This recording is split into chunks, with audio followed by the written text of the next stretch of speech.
prepare for worship?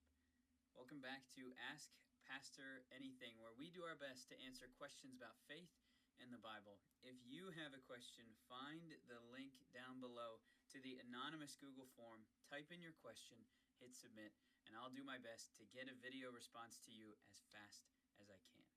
As for this question, how does one prepare for worship? Let's dive in. Now, it's going to look different for everybody, but in essence, what my preparation looks like is 3 parts. The first part is prayer and stillness. I like to arrive at worship as the leader an hour beforehand so that I can be still and pray over the experience that we're about to have together. It helps me gather the fullness of my being, my heart, my mind, my body, all in the same place, to focus in on what is about to happen.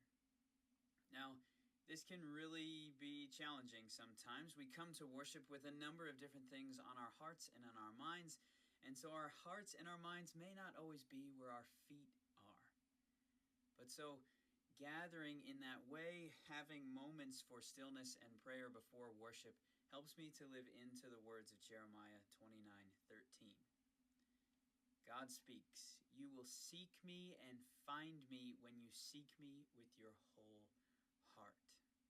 This is what worship is for me, to seek God with my whole heart, to bring everything before Him and be prepared to receive whatever He has for me too.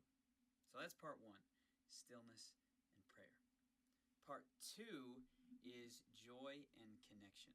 And so I like to gather with people after the prayer has been prayed, to be around others and experience the joy that comes with community. Not everybody wants to talk before worship. Other people are engaging in that stillness and prayer themselves.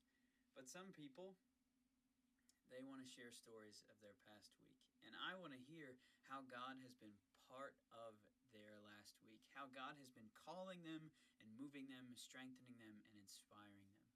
And so I do my best to live into the words of John 13:34 and 35, where Jesus gives us a new command to love one another as He has loved us. And in doing so, the world will know that we are His disciples because of the love that we have for one another.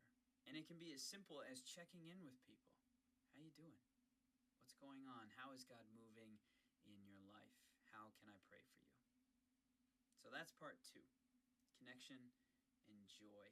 It may not always be joyful even in what is shared. Sometimes difficulties arise. Hard seasons do happen. But to enter into the presence of God, to bring even the hardships in life before Him, is a joyful thing. For He who has promised is faithful, and He will be with us in the midst of great struggle and great celebration.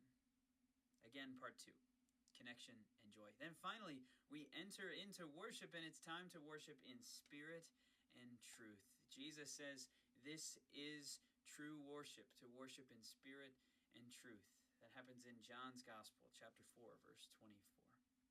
And so to worship in spirit and truth is to bring the fullness of all those interactions, the awareness of the community that I'm a part of, and as that faith extends beyond these physical walls and this time and this place, to incorporate the full body of Christ, the church universal. To worship in spirit and truth is to worship with these people, and to do so gratefully. We get to come before God so powerfully. So I hope this helped. And as you reflect on how you prepare for worship, we'd love to hear from you too. Share tips, comments, questions as you prepare for worship in the comments section down below. And of course, until next time, peace